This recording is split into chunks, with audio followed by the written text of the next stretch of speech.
શું તમે કલ્પના કરી શકો છો કે દુનિયાના સૌથી શક્તિશાળી દેશ ગણાતા અમેરિકા પર અત્યારે ભયંકર આફત તૂટી પડી છે, જેણે અડધા દેશને દફનાવી દીધો છે? એક એવી ભયાનક દુર્ઘટના જેણે અત્યાર સુધીના તમામ રેકોર્ડ તોડી નાખ્યા છે અને 170 મિલિયન લોકોના જીવ જોખમમાં મૂકી દીધા છે. આ કોઈ સામાન્ય ઘટના નથી, પણ એવું મોતનું તાંડવ છે જ્યાં તાપમાન -50 ડિગ્રી સુધી પહોંચી ગયું છે અને લાખો લોકો અંધારામાં જીવવા મજબૂર બન્યા છે.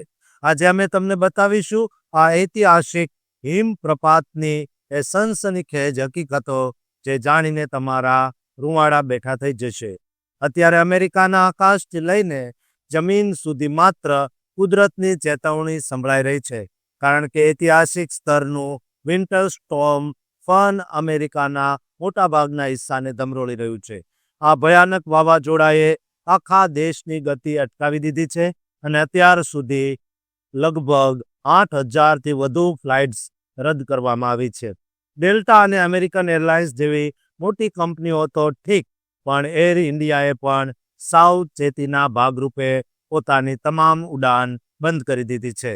પરિસ્થિતિ એટલી ગંભીર છે કે લગભગ 15થી 18 રાજ્યોમાં ઇમરજન્સી જાહેર કરી દેવામાં આવી છે, જે દક્ષિણથી લઈને ઉત્તર પૂર્વ સુધી ફેલાયેલી છે. હવામાન વિભાગના અહેવાલો મુજબ લગભગ 17 કરોડ લોકો આ તોફાનની અસરમાં છે અને કેટલાક વિસ્તારોમાં તો હાડ થીજવતી ઠંડી -50 ડિગ્રી સુધી પહોંચવાની ચેતવણી આપવામાં આવી છે. આ ગંભીર પરિસ્થિતિને જોતા રાષ્ટ્રપતિ ડોનાલ્ડ ટ્રમ્પ પોતે મેદાનમાં આવ્યા છે અને તેમણે રેકોર્ડ બ્રેક ઠંડીના મોજા વચ્ચે તૈયારીઓ પર ભાર મૂક્યો છે. જોકે તેમણે આ દરમિયાન ક્લાઇમેટ ચેન્જ પર પણ સવાલો ઉઠાવ્યા છે. મુસાફરીની વાત કરીએ તો 24 જાન્યુઆરી 2026ના રોજ એક જ દિવસમાં 3,231થી વધુ ફ્લાઇટ્સ રદ કરવામાં આવી છે. ખાસ કરીને એર ઇન્ડિયાએ ભારે હિમવર્ષાની આગાહીને કારણે 25 અને 26 જાન્યુઆરીએ ન્યૂયોર્ક અને નેવાર્કની તમામ ફ્લાઇટ્સ રદ કરી દીધી છે. ટેક્સાસ અને ઓક્લાહોમા જેવા રાજ્યોમાં સેંકડો ફ્લાઇટ્સ ગ્રાઉન્ડ કરી દેવામાં આવી છે. સરકારના પ્રતિસાદની વાત કરીએ તો રાષ્ટ્રપતિ ટ્રમ્પ ટ્રુથ સોશિયલ પર સતત સક્રિય છે અને 40 રાજ્યોમાં ત્રાટકેલા આ ઠંડીના મોજાને લઈને લોકોને તૈયાર રહેવા વિનંતી કરી રહ્યા છે. આ સાથે જ ફેડરલ ઇમરજન્સી મેનેજમેન્ટ એજન્સી દ્વારા યુદ્ધના ધોરણે મદદ પહોંચાડવામાં આવી રહી છે, જેમાં 70 લાખથી વધુ તૈયાર ભોજન અને 6 લાખ ધાબળા તેમજ 300 જનરેટર વિવિધ રાજ્યોમાં પહોંચાડવામાં આવ્યા છે. અલબામા અને ન્યૂયોર્ક જેવા રાજ્યોએ સંસાધનોને ગતિશીલ બનાવવા માટે ઇમરજન્સી જાહેર કરી છે. હવામાનના આઉટલુક મુજબ આ તોફાન ટેક્સાસથી ઉત્તર પૂર્વ તરફ આગળ વધી રહ્યું છે, જે વોશિંગ્ટન અને બોસ્ટન જેવા શહેરોમાં 1 ફૂટ સુધી બરફ લાવી શકે છે. મેક્સિકોથી ન્યૂ ઇંગ્લેન્ડ સુધીના વિસ્તારોમાં ટોર્નેડો જેવા વિનાશ થવાની ભીતિ છે અને લોકોને ઘરની અંદર જ રહેવાની સલાહ આપવામાં આવી છે. આ વિન્ટર સ્ટોર્મ ફન અમેરિકાના ઇતિહાસની સૌથી મોટી કુદરતી આફતોમાંની એક માનવામાં આવે છે, કારણ કે તે દેશની અડધી વસ્તીને સીધી અસર કરી રહી છે.